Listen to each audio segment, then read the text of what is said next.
ప్రియ దేవుని బిడలారా, యేసు ప్రభు నామములో మీ అందరికీ శుభవందనాలు. దేవుని యొక్క కృపను బట్టి తిరిగి మనం దేవుని యొక్క వాక్యాన్ని ధ్యానం చేసుకోవడానికి పరిశుద్ధాత్మ దేవుడు మంచి వాతావరణమును మంచి సమయమును దేవుడు మన పక్షముగా ఇచ్చి ఉన్నాడు.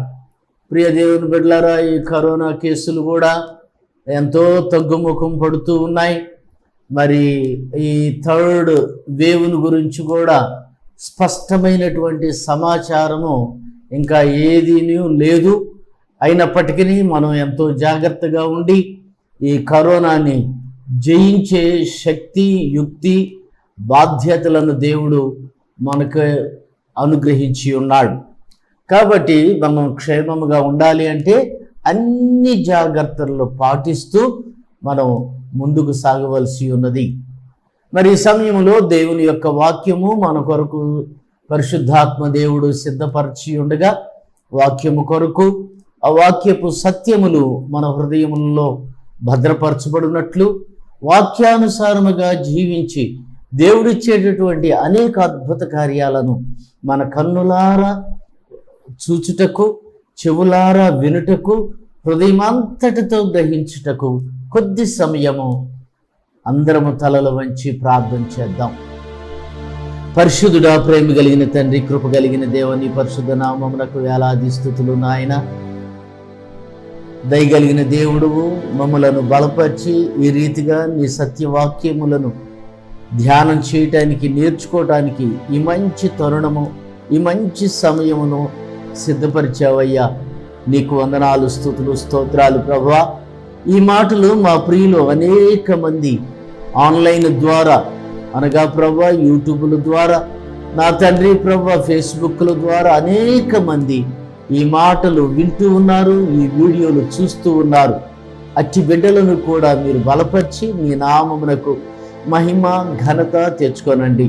అంధకార శక్తులను, చీకటి శక్తులను యేసు నామములో బంధిస్తూ ఉండగా నీకే మహిమ, ఘనత తెచ్చుకుని నీ దాసుని బలముగా వాడుకొనమని యేసు పరిశుద్ధ నామం పెట్టి వేడుకొంచున్నాము తండ్రి, ఆమేన్. ప్రియ దేవుని బిడలారా, గత వారాల్లో మనం మత్తయి సువార్త 11వ అధ్యాయము 28వ వచనాన్ని గురించి ధ్యానం చేసుకున్నాం. ఆ వచనంలో ప్రయాసపడి భారము మోసుకొనుచున్న సమస్త జనులారా నా యొద్దకు రండి, నేను మీకు విశ్రాంతిని కలుగజేతును అనే వాక్యాన్ని మనం ధ్యానం చేసుకున్నాం.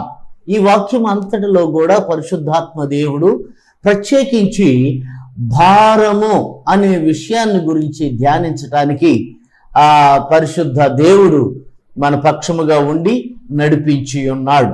ప్రియ దేవుని బిడలారా, భారము అనేటటువంటిది 3 విధాలుగా ఉంటుందని గత వారంలో మనం విన్నాం. ఎవరైనా క్రొత్తగా వినుచున్నటువంటి వారికి అర్థమయ్యేటట్లుగా మరొకసారి నేను వివరిస్తూ ఉన్నాను. భారము అనేది 3 విధాలుగా ఉంటుంది. ఒకటి కంటికి కనపడేటటువంటిది, కంటికి కనపడినటువంటి విధముగా ఈ భారాలు మనకి కనపడతా ఉంటాయి. ఆ 3 భారాలు ఏమిటంటే, ఒకటి పాప భారము, రెండవది రోగ భారము, మూడవది రుణభారము. ప్రియులారా గమనించాలి, భారము అంటే కంటికి కనపడతాయి, మరికొన్ని కంటికి కనపడవు. అలాగే గత వారం మనం పాప భారాన్ని గురించి ధ్యానం చేసుకున్నాం. పాప భారం కూడా కొంత మనకి గుర్తించగలుగుతాం, కొన్ని పాపాలను గుర్తించలేవు. అంటే కార్యములు చేతులతో చేసేవో, కళ్ళతో చూసేవో, లేకపోతే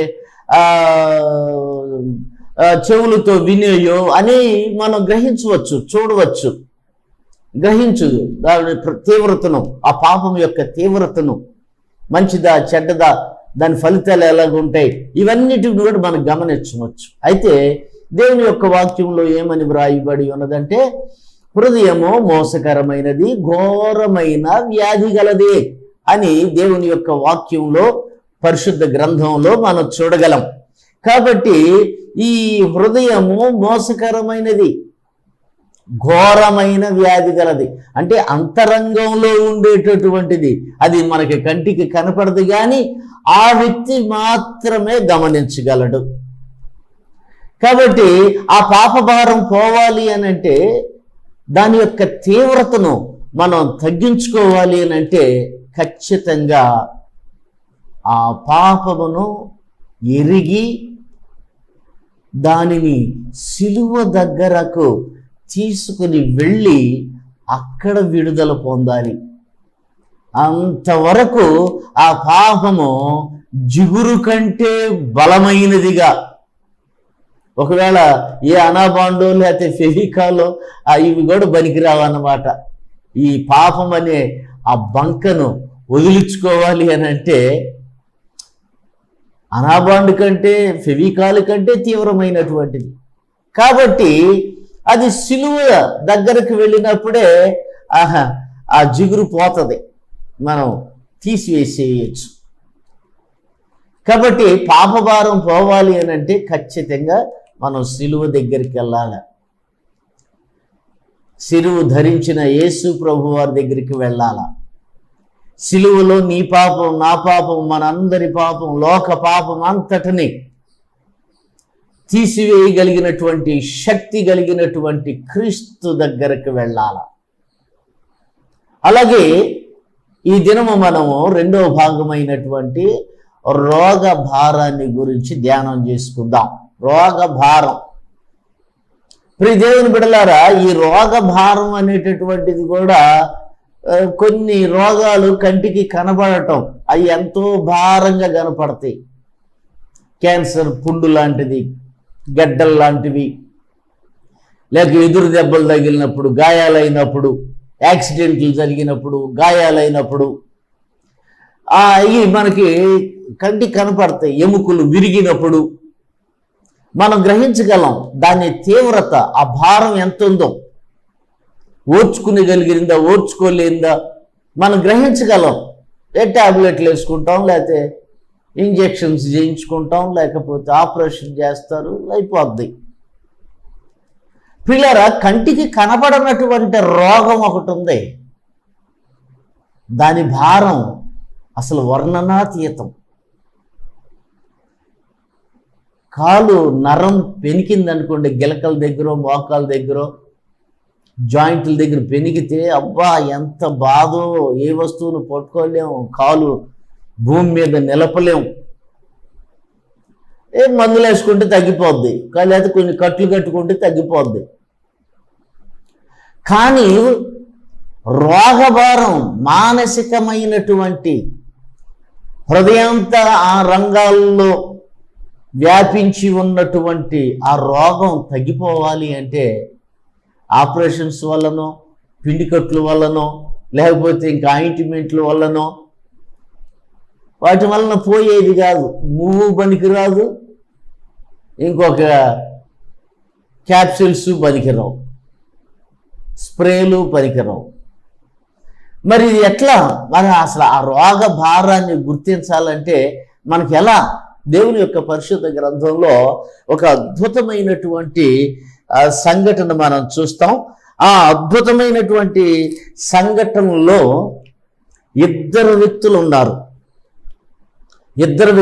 ఆ ఇద్దరు వ్యక్తులు ఎవరంటే, ఒక ఆయన నయమాను, రెండో ఆయన గెహాజీ.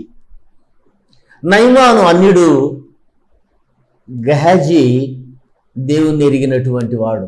నయమాను దేవుణ్ణి ఎరగనటువంటి వాడు. నయమానికి కుష్టి వ్యాధి ఉంది, మన కంటికి కనపడుతుంది. అది కనుకనే కంటికి కనపడేది కనుకనే భార్య దగ్గర ఉండలేకపోతున్నాడు. సర్వసైన్యాధ్యక్షుడైనప్పటికీ మరి ప్రజల మధ్య దాన్ని కవర్ చేసుకోవడానికి చాలా కష్టంగా ఉంటుంది. ఒకవేళ కనపడకుండా బట్టలు వేసుకున్నా వ్యాధి తీవ్రత వలన నెమ్మది లేదు, కష్టాలు పడుతున్నాడు. గెహాజీ అయితే చక్కగా వ్యాధి లేదు, మంచి శుభ్రమైనటువంటి శరీరం ఉంది, చక్కగా దేవుని బిడ్డలు ఎంతమంది వచ్చినా వాళ్ళతో పరిచర్య చేస్తున్నాడు, దేవుని సేవకుడికి పరిచర్య చేస్తున్నాడు. అది అన్యమైనటువంటి స్థలం కాదు, దేవుణ్ణి ఎరిగినటువంటి పవిత్రమైనటువంటి స్థలం. ప్రవక్త ఎలీషా నివసించేటటువంటి ఆశ్రమం పవిత్రమైనటువంటిది. ప్రియులారా, మనకి స్పష్టంగా అక్కడ కనపడుతూ ఉంది. ఆ వ్యాధిని తగ్గించుకోవడానికి విశ్వ ప్రయత్నాలు చేస్తున్నాడు నయమాను. ఇతనికి వ్యాధి లేదు గనక చక్కగా ఆనందంగా జీవిస్తూ ఉన్నాడు గెహాజీ. ఒక దినమున ఈ వ్యాధి తీవ్రతను, ఈ వ్యాధిని తగ్గించుకోవడానికి నయమాను ఇంట్లో పనిచేసేటటువంటి ఒక చిన్నది, షోమ్రోను చిన్నది, నయమాను నివసిస్తున్నటువంటి సిరియా దేశం, అన్య దేశం. ఎలీషా గెహాజీ నివసిస్తున్నటువంటి దేశం షోమ్రోను దేశం, షోమ్రోను పట్టణం, ప్రవక్తలు ఉండేటటువంటిది, రాజధాని, దేవుని యొక్క బిడల రాజధాని. అక్కడ నివసించినటువంటి ఈ చిన్న అమ్మాయి చెరపట్టబడినప్పుడు నయమాన్ దగ్గర ఉంది. ఇగో ఫలానా దేశంలో షోమ్రోన్లో నా ఏలిన వాడైన ఎలీషా అనే ఒక దైవజనుడు ఉన్నాడు, అక్కడికి వెళితే ఈ వ్యాధి నయమైపోతుంది అని చెప్పింది. మనం 2వ రాజుల గ్రంథం 5వ అధ్యాయము లో మనం చూస్తే మొదటి నుండి చాలా చక్కగా మనకి నేను చెప్పేటటువంటి సంఘటన అంతా కూడా మీకు కనపడుతుంది. కాబట్టి ఈ నయమాన్ ఏం చేశాడంటే, ఇప్పుడు ఆ వ్యాధిని తగ్గించుకోవడానికి మరి కొంత వెండి బంగారం తీసుకుని వస్తాడు. 5వ వచనంలో చూస్తే, సిరియా రాజు నేను ఇశ్రాయేలు రాజునకు దూత చేత పత్రిక పంపించదనని ఆజ్ఞ ఇచ్చెను గనుక అతడు 20 మణుగుల వెండియు 1,20,000 రూపాయల బంగారమును 10 దుస్తుల బట్టలను తీసుకుని పోయి ఇశ్రాయేలు రాజునకు పత్రిక అప్పగించెను. చూడండి, ఎంత 20 మణుగుల, మణుగు అంటే సుమారుగా 12 కిలోలు. 20 మణుగుల 20 మణుగుల వెండి, 1,20,000 రూపాయల బంగారమును ఆ రోజుల్లో, క్రీస్తుకు పూర్వం 1000 సంవత్సరాల క్రితం, 1500 సంవత్సరాల క్రితం 1,20,000 రూపాయలు అంటే ఇప్పుడు అసలు కొన్ని కోట్లు, వేల కోట్లు అన్నమాట, వేల కోట్లు. మరి మణుగు అంటే 12 కిలోలు, మణుకి 20 మణుగులు. బా, వెండి ఇప్పుడు చెప్పలేనంత కాస్ట్. కనుక వీటన్నిటిని తీసుకున్నాడు, 10 విలువైనటువంటి దుస్తులను తీసుకున్నాడు, పంపించి వచ్చాడు. తృఢప్రాయంగా ఎంతనే దేవుని సేవకులకి ఇవ్వడానికి సిద్ధపడ్డాడు. ఎందుకు? ఈ జబ్బు తగ్గిపోవాలా, ఇది కంటికి కనపడేటటువంటిది. నివసించలేకపోతున్నాడు, నిలబడలేకపోతున్నాడు, ప్రత్యక్షంగా ఎవరితోనూ మాట్లాడలేకపోతున్నాడు. వచ్చాడు. సరే, ఇదంతా ఉదంతా మనకు తెలిసినటువంటిదే. ప్రవక్త 7 మార్లు యోర్దాను నదిలో మునగమన్నాడు. ఈ 6 సార్లు మునిగాడు. 7వసారి కూడా మునిగి పైకి లేచుచూ ఉండగా పసిపిల్లవాని దేహము వలె శుద్ధుడాయను. అంటే ఈ శరీర రోగం తగ్గిపోయింది. ఒక్క మాట, ప్రవక్త చెప్పిన ఒక్క మాట వినినందున తన రోగం అంతా పోయింది. ప్రియ దేవుని బిడ్డలారా, ఇక్కడ మనం గమనించినట్లయితే ఈ శరీర బాహ్యంగా కనపడేటటువంటి ఈ రోగముతో పాటు అంతరంగంలో ఉన్నటువంటి తన రోగం కూడా నయమైపోయినట్లుగా మనం దేవుని యొక్క వాక్యంలో చూడగలం. ఎంత కృతజ్ఞత, ఎంత నెమ్మది, ఎంత సంతోషం వాక్యంలో ఉన్నది. అతడు శుద్ధుడైన తర్వాత ఇక నేను 17వ వచనం, అప్పుడు యెహోవా తప్ప దహన బలి అయినను మరి ఏ బలి అయినను ఇతర దేవతలకు నేనిక అర్పింపను. 2 కంచరగాడిదలు మోయుపాటి మన్ను నీ దాసుడినైన నాకు ఇప్పించకూడదా?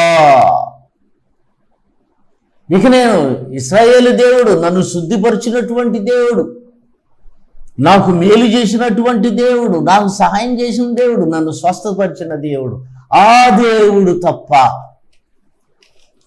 ఇక వేరే దేవుడు నాకు లేనే. తన హృదయం మారిపోయింది, తన ఆలోచనలు మారిపోయింది. ఇదివరకు తనకున్నటువంటి, ఇదివరకు అయితే యోర్దానేలా మా దేశంలో నదులు లేవా అన్నాడు,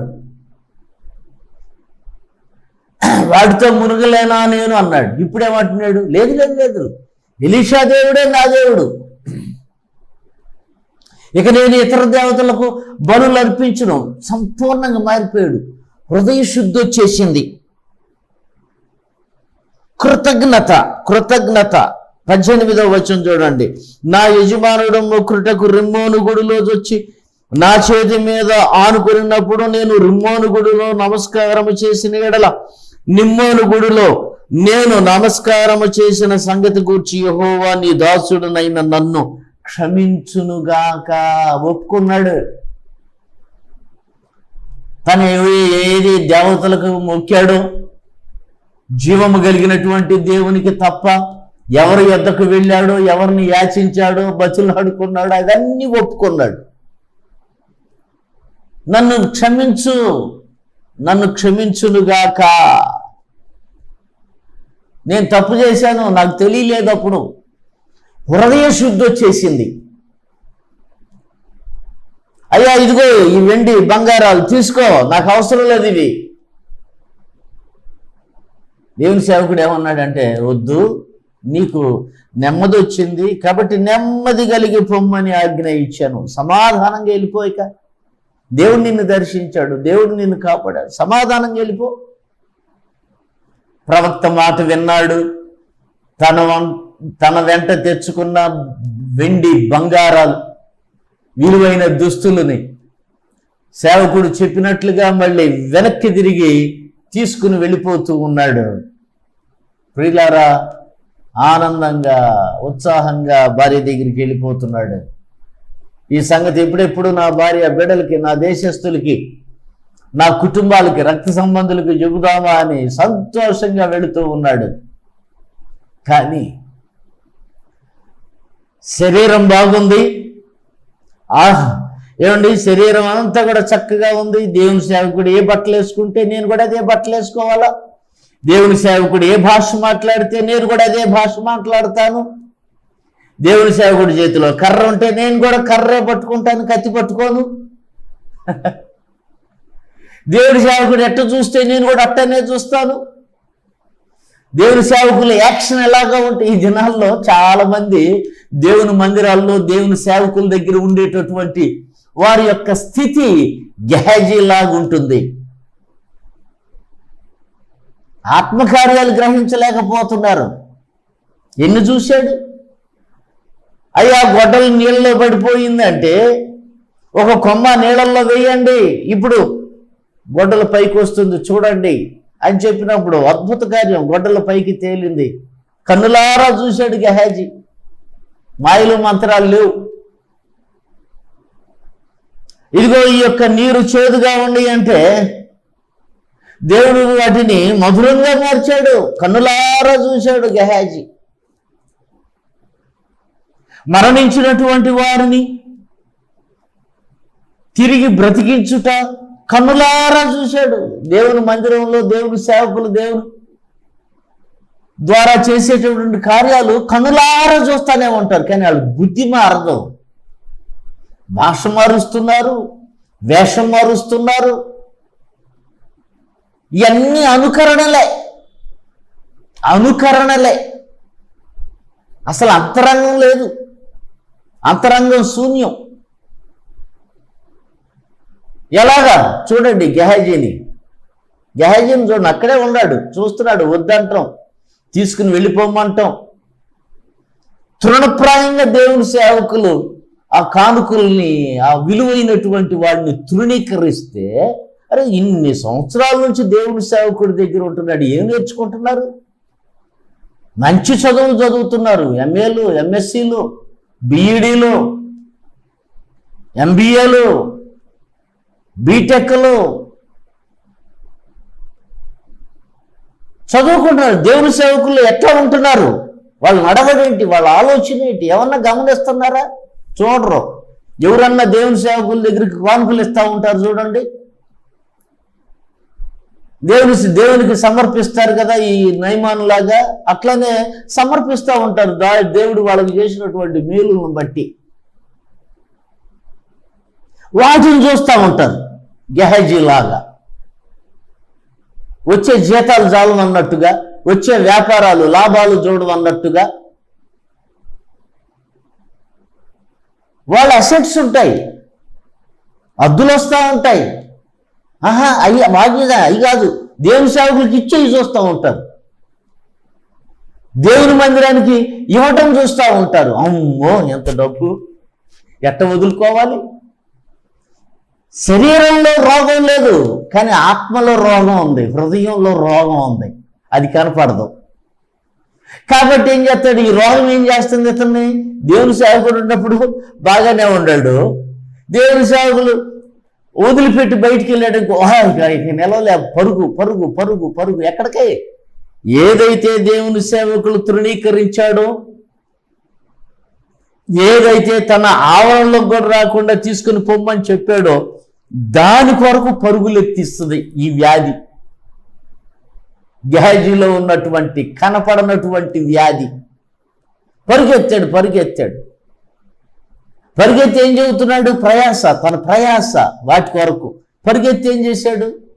అయ్యా నా యజమానుడికి మనసు లేదయ్యా, ఏదో మీరు ఉన్నప్పుడు బహుశా వాళ్ళందరూ ఉండారు, వాళ్ళందరూ ముందు తీసుకోవటం బాగాలేదని నన్ను రహస్యంగా పిలిచి నువ్వు ఎత్తుకురా అని చెప్పాడు, అందుకని నేను పరిగెత్తుకుంటూ వచ్చాను. అయ్యో ఎంత అబద్ధం అండి, ఎంత అబద్ధం! దేవుని మందిరంలో ఉంటూ, దేవుని సేవకుల దగ్గర ఉంటూ ఏంటి ఈ కపటం, ఈ వేషధారణ ఏంటి? కనబడనటువంటి రోగం, కనబడనటువంటి రోగం వేషధారణ నేర్పుతుంది. అంటే దేవుని సేవకుల దగ్గర ఉన్నప్పుడు ఒక రకంగా ఉంటారు, నయమాన్ దగ్గరికి వచ్చేటప్పుడు ఒక రకంగా ఉంటారు. దేవుని ఆవరణలో, దేవుని యొక్క మందిరంలో ఉన్నప్పుడు ఒక రకంగా ఉంటారు, దేవుని మందిరం దాటి బయటికి వెళ్ళిన తర్వాత ఒక రకంగా ఉంటారు. సరే, నీ వేషధారణ ఎట్టుంటే దేవుని సేవకులు పట్టించుకోరు. పో, ఎక్కడికి పోతావు? పోయాడు. ఏం చేశాడు? మూటలు తెచ్చుకున్నాడు. మూటలు తెచ్చుకుని ఏమన్నా అయ్యా మన మందిరానికి ఉపయోగపడతాయి అయ్యా, లేకపోతే ఎందుకు ఆయన కృతజ్ఞతగా ఇస్తానన్నాడు కదా, ఇదిగో అక్కడ అది కట్టిస్తామయ్యా, మొన్న చాలా మంది జనం వచ్చినప్పుడు అక్కడ అందరు ఎండలోనే ఉండారు, వర్షానికి తడుస్తున్నారు, ఏదో మంచి ఒక పర్ణశాల కట్టిద్దామయ్యా, దానికి వాడదామయ్యా అని చెప్పాడా? చెప్పలా. మెట్ల కింద తీసుకెళ్ళి గొయ్యి తీసి దాచిపెట్టాడు. దొంగ. చూడండి, మొదటేమో వ్యర్థమైన ప్రయాస, రెండవదేమో కపటం, అబద్ధాలు, దేవుని సేవకుల మీద అబద్ధాలు, మూడవది ఇప్పుడు దొంగ, దోచుకోవటం. దోచుకున్నాడు, తీసుకొచ్చి దాచిపెట్టాడు, దోపుడు. ఆనాడు కనుక ఆకాను కనుక దేవుడి సొమ్ములోంచి ఒకటి తీసి గుడారంలో దాచిపెట్టాడే. ఏం తేడా? ఆకానుకుని గెహజీకి తేడా ఏంటండి? చూడండి, ఆ రోజుల్లో ఆకాన్ని రాళ్ళు పెట్టి కొట్టి చంపారు. ఇప్పుడేం జరుగుతుందో చూడండి. ఇప్పుడేం జరుగుతుంది? పెట్టారు, మెలకుండా వచ్చాడు, ఏం తెలియనట్టు, ఎక్కడికి వెళ్ళనట్టు. ఎంత కపటం, ఎంత నాటకం! ఎవరి కోసం? నీ బిడ్డల కోసమా? నాటకాలు ఆడాల్సిన పని లేదు, అబద్ధాలు చెప్పాల్సిన పని లేదు. నీ పిల్లల్ని నువ్వు ఎలాగ పెంచుకోవాలి నేర్చుకో. ఆడపిల్లలు అట్టుండారు, వీళ్ళ పిల్లలు ఎట్టుండారు, ఎప్పుడు ఇదే. వాళ్ళు ప్యాంట్లు వేసుకున్నారు, వీళ్ళు జడలు వేసుకుంటారు, వాళ్ళు బాబు హైట్ పెట్టుకున్నాడు. ఈ బుద్ధి మారల ముందు వాళ్ళ గురించి ఆలోచిస్తూ ఉండేది. ఎంత నాటకం. కనుక ఏం చేశాడు, అసలు ఏం తెలియనట్టుగా ఉంటాడు మళ్ళీ సేవకుల దగ్గర. ఇట్లా సంవత్సరాల తరబడి గడుపుతారండి, సంవత్సరాల తరబడి గడుపుతారు. గడిపోయిన దేవుని సేవకుడు లేచి అమ్మయ్య లేకపోలేదు అనుకున్నాడు. కానీ దేవుని సేవకుడు లేచాడు, నిద్రపోతున్నాడు అనుకున్నాడు. కానీ ఈయన ఆత్మలో మెలకువగా ఉన్నాడు. శరీరం నిద్రపోయినట్లుగా కనపడుతుంది కానీ ఆత్మ మెలకువగానే ఉంది. కాబట్టి ఎవరేం చేస్తున్నారు, దేవుని సేవకులు ఎప్పుడు కూడా శరీరానుసారముగా ఏం విన్నట్లుగా, ఏం చూడనట్లుగా, ఏం చేయనట్లుగా ఉంటారు. కానీ ఆత్మలో ఎవరేం చేస్తున్నారు, ఎటు పోతున్నారు, ఏం చేస్తున్నారు అన్నీ తెలుసుకుంటారు. నువ్వు ఏ ఉద్దేశంతో చేయబోతున్నావో, ఏ ఉద్దేశంతో మాట్లాడుతున్నావో అన్నీ కూడా గ్రహించగలుగుతారు. లేకపోతే దేవుని సేవకులు కాలేరు. ఆత్మజ్ఞానం లేకపోతే దేవుని సేవకులు కాలేరు. ఏ వ్యాపారాలు, ఏ ఉద్యోగాలు చేసుకోవచ్చు. కనుక ఎచ్చటికి పోలేదండి. గేహాజీ ఎక్కడికి వెళ్ళావు, నేను ఎక్కడికి పోలేదు.